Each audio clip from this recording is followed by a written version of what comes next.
স্বামী স্ত্ৰীৰ মনোনীত আসন-ভংগী গ্ৰহণ কৰাৰ পাছত দেহ মিলনৰ বাবে উভয়ৰে আগবাঢ়ি যাব লাগে। প্ৰতিবাৰ দেহ মিলনৰ বেলিকা পুৰুষে যৌনাংগ স্ত্ৰীজনীৰ ভিতৰত প্ৰৱেশ কৰাৰ সময়ত সতৰ্কতা নিশ্চয় অৱলম্বন কৰিব লাগে, নহবা আপোনালোকৰ বহু অসুবিধা আহি পৰিব। আহক সেই সতৰ্কৰ বিষয়ে আজিৰ ভিডিঅ'টোৰ যোগেদি আমি সবিশেষ জানি লওঁ। ভিডিঅ'টো ভাল লাগিলে লাইক কৰিব আৰু আপোনালোকৰ বন্ধু-বান্ধৱীৰ লগত শ্বেয়াৰ কৰিব। যৌন মিলনৰ ক্ষেত্ৰত স্বামী স্ত্ৰীৰ মনোনীত আসন-ভংগী গ্ৰহণ কৰাৰ পিছতে দেহ মিলনৰ বাবে উভয়ৰে আগবাঢ়ি যাব লাগে।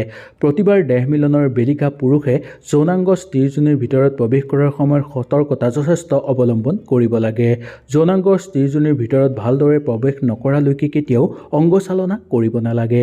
ভালদৰে অংগ প্ৰৱেশ নকৰিলে অংগচালনা যদি পুৰুষসকলে কৰে তেনেহ'লে লিংগাশয় অগ্ৰচাদা আৰু অগ্ৰচাদাৰ সন্মুখ ভাগটোৰ আঘাত পোৱাৰ সম্ভাৱনা যথেষ্ট বৃদ্ধি পোৱাৰ আশংকা দেখিবলৈ পোৱা যায়।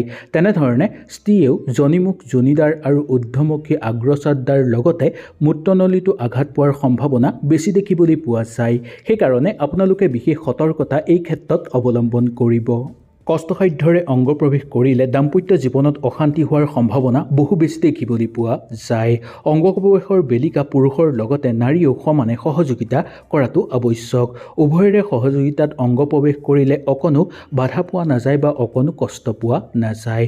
যদি কিবা কষ্ট পোৱা যায় তেনেহ'লে আপোনালোকে ভালদৰে আলোচনা কৰি ল'ব। তাৰপিছতে আপোনালোকে সমানে সহযোগিতা কৰি অংগ প্ৰৱেশ বা অংগচালনা কৰিবলৈ চেষ্টা কৰিব। নহ'লে দাম্পত্য জীৱনত অশান্তি সৃষ্টি হ'বলৈ ধৰিব বা দাম্পত্য জীৱন কলহৰ মাজত সোমাই পৰিব।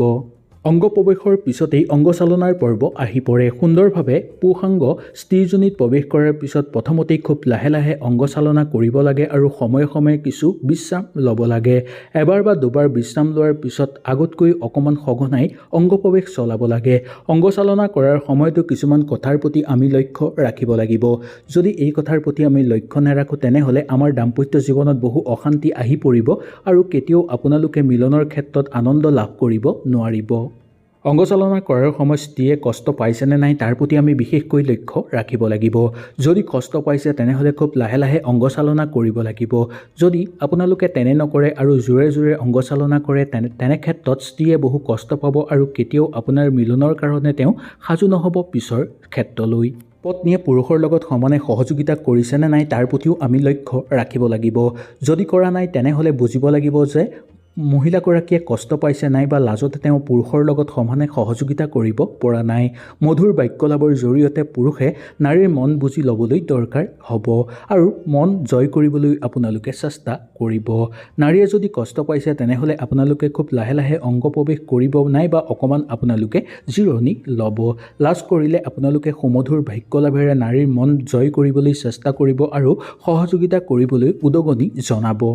অংগচালনা কৰাৰ লগে লগে যৌন উত্তেজনা অধিক পৰিমাণে বাঢ়িবলৈ ধৰে, যাক কোৱা হয় ৰাগ সঞ্চাৰ। ৰাগ সঞ্চাৰৰ পাছত ৰাগমোচন বা যৌন তৃপ্তি লাভ হয়। নাৰী বা পুৰুষৰ যিকোনো এজনৰ আগতে আৰু আনজনৰ পিছত ৰাগ সঞ্চাৰ হোৱাটো একো অস্বাভাৱিক নহয়।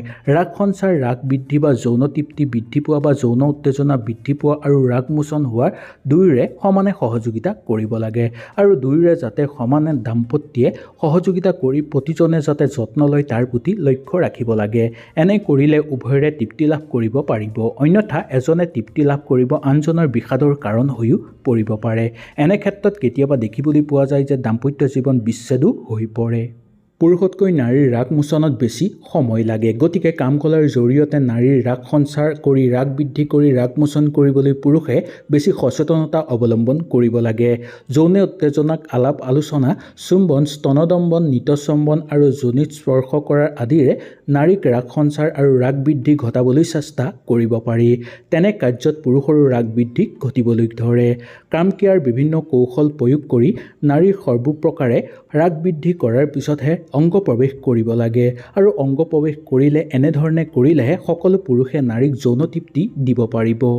হয়তো আপোনালোকে সুন্দৰভাৱে বুজি পালে। কিবা অসুবিধা থাকিলে কমেণ্ট কৰি মোক জনাব। তেনেহ'লে আজিলৈ নমস্কাৰ।